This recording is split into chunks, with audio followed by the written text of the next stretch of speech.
بسم اللہ الرحمن الرحیم۔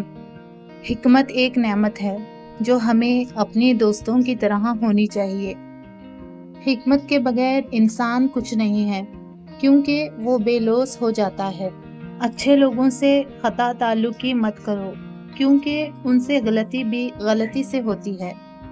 ہمیشہ سچے لوگوں سے دوستی رکھو، کیونکہ وہ اچھے دنوں میں سرمایہ اور برے دنوں میں محافظ ہوتے ہیں۔ زمانے کا شکوہ نہ کرو، بلکہ خود کو بدلو، کیونکہ پاؤں کو گندگی سے بچانے کا طریقہ جوتا پہننا ہے، نہ کہ سارے شہر میں قالین بچھانا۔ جو ٹل جائے وہ مقدر نہیں، اندیشہ ہے۔ جو بدل جائے وہ صرف امکان ہے، مقدر نہیں۔ جو نہ بدلے وہ مقدر ہے۔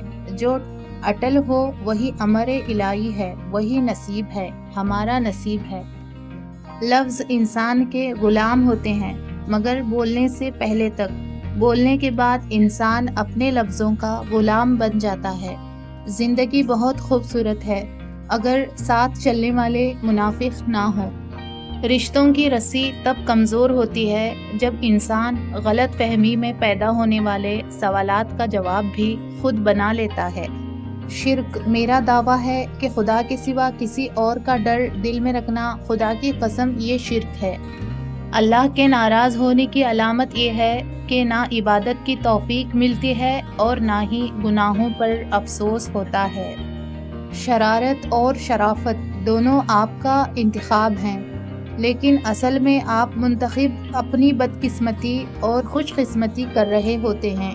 جتنے بھی لفظ ہیں وہ مہکتے گلاب ہیں، لہجے کے فرق سے انہیں تلوار مت بنا۔ افسوس کی بات ہے کہ لوگ دوسروں کے نقصان پر خوش ہوتے ہیں۔ نصیب کا موازنہ پریشانی پیدا کرتا ہے، اپنا نصیب قبول کیجیے۔ انسان کے اندر کے الفاظ اور احساسات اس وقت زیادہ شدت سے بولتے ہیں جب کوئی سننے والا نہ ہو۔ کپڑے جسم کو ڈھانپ لیتے ہیں، مگر گفتگو ایک پل میں انسان کی اوقات دکھا دیتی ہے۔ قول سے اخلاق اور عمل سے کردار تشکیل پاتے ہیں۔ لہجے میں نرمی ہو تو الفاظ بھی شفا دیتے ہیں۔ جو قناعت کرے گا خوشگوار زندگی گزارے گا۔ دل میں دنیا کی حرص جتنی زیادہ ہوگی اتنی ہی زندگی میں بدمزگی بڑھے گی۔ انسان کا مقدر اتنی بار بدلتا ہے جتنی بار وہ رب سے دعا کرتا ہے۔ ہم بھی عجیب لوگ ہیں، اپنی بیٹی کو دنیا کا ہر سکھ دینا چاہتے ہیں اور دوسرے کی بیٹی کو اپنے گھر لا کر سارے دکھ بھی دیتے ہیں۔ گزر جائیں گے یہ دشوار گزار لمحے بھی، بس اپنا ہر معاملہ اللہ تعالیٰ کے سپرد کر دو۔